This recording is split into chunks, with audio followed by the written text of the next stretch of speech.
विद्यार्थियों, आज की कक्षा में हम राजस्थान के भौतिक विभाजन के अंतर्गत पूर्वी मैदानी प्रदेश के बारे में जानेंगे।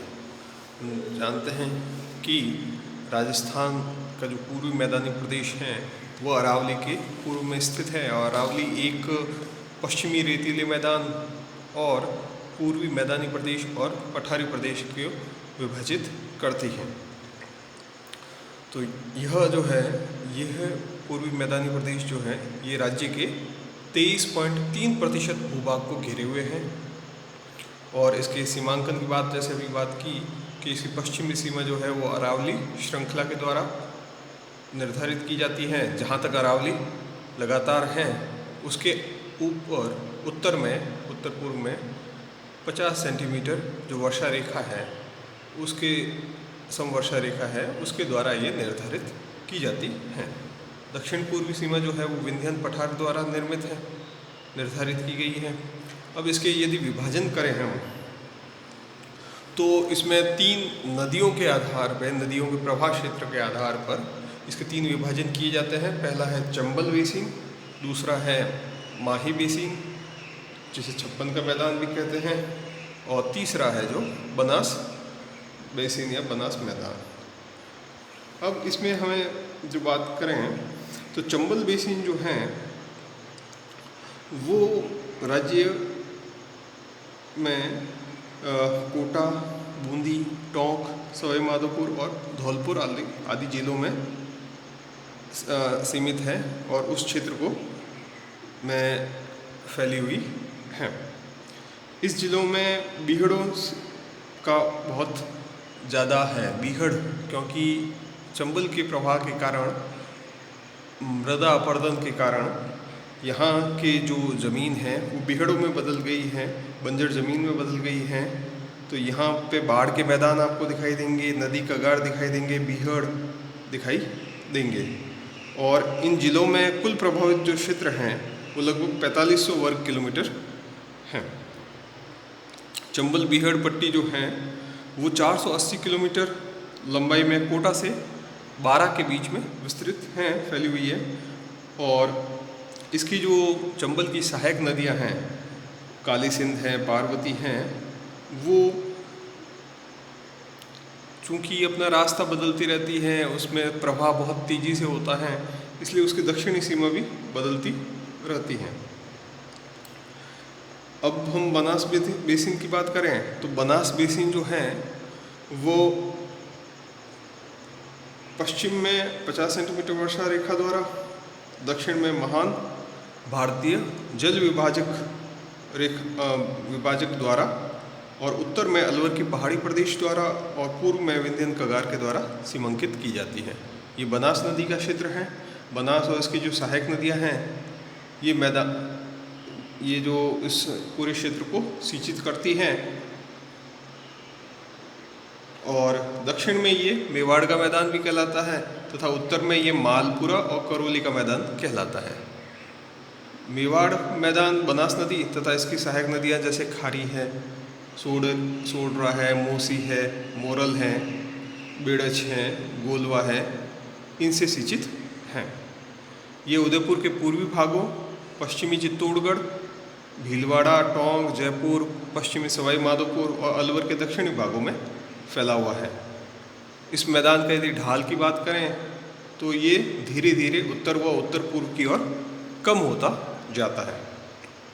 इसकी औसत जो ऊंचाई है इस क्षेत्र की वो 280 मीटर से 500 मीटर के बीच हैं। और यहाँ पर इस क्षेत्र के जो स्थलाकृतियाँ हैं वो अपर्दित, मतलब नदियों के कटाव के कारण, अपरदन के कारण वो आकृतियों के रूप में वहाँ पर स्थलाकृतियाँ निर्मित हुई हैं, जिनका बनावट जो है वो ग्रेनाइट और नीस की चट्टानों में अपरदन के कारण हुआ है। ग्रेनाइट जो है एक आग्नेय चट्टान है और नीस जो है वो एक कायांतरित चट्टान है। मालपुरा और करौली का जो मैदान है ये सीस्ट और नीस से निर्मित है। ये दोनों ही कायांतरित चट्टानें हैं। किशनगढ़ और मालपुरा के अधिकतर भागों में कापीय जमाव की परतों की मोटाई अधिक है। यहाँ पर काप जो मिट्टी होती है नदी के द्वारा लाई जाती है उनका जमाव यहाँ पर पाया जाता है। और इस मैदान की जो ऊंचाई है मालपुरा और करौली मैदान की, जो कि इस बनास बेसिन को के ही उत्तरी भाग को मालपुरा करौली मैदान कहते हैं, वो 280 से 400 मीटर है। अब हम जानते हैं कि जो तीसरा यदि हम बात करें तो वो है माही बेसिन या मध्य माही बेसिन, और या इसको छप्पन का मैदान भी कहा जाता है।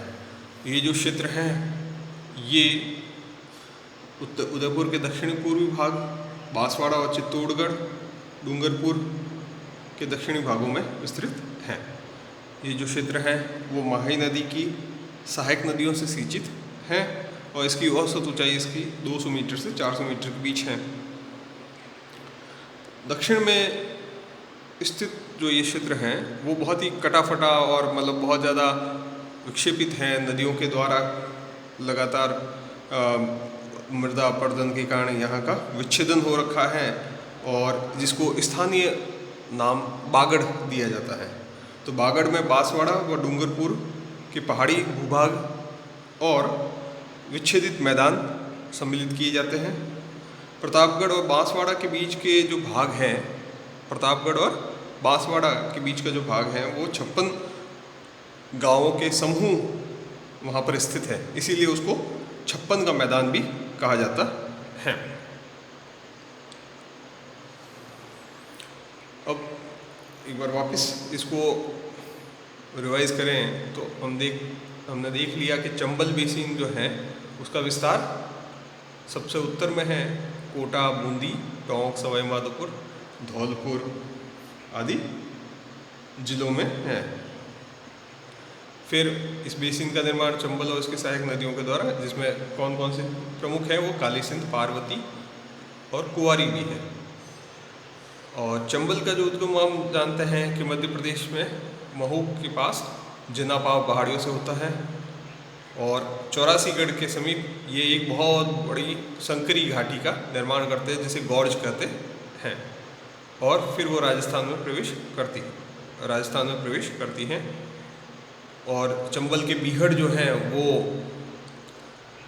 बहुत ही प्रसिद्ध है और बहुत ही सामाजिक एक तरीके से परिवेश ऐसा रहा है कि वहाँ असमानता के कारण या और कई कारणों से वहाँ पर ये डाकुओं की स्थिति रही है, डकैतों की स्थिति रही है। ये वाला इलाका जो है वो गौड़, जलप्रपात, नदी कगा, शिप्रिका आदि के द्वारा विशिष्ट स्थलाकृतियाँ हैं जो कि यहाँ पर इस क्षेत्र में पाई जाती हैं। अब जो बनास बेसिन की बात करें तो इसमें ज्वार, मक्का, उड़द, मूंग, अरहर, सरसों, जो मूंगफली, चना, गेहूँ की कृषि की जाती है।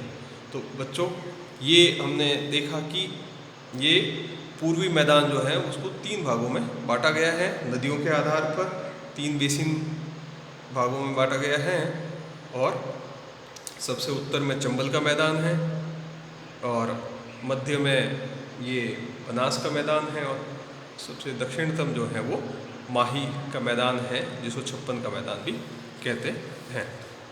धन्यवाद। आगे की कक्षा में हम राजस्थान का जो चौथा भौगोलिक विभाजन है दक्षिण पूर्वी पठारी प्रदेश, उसके बारे में जानेंगे। धन्यवाद।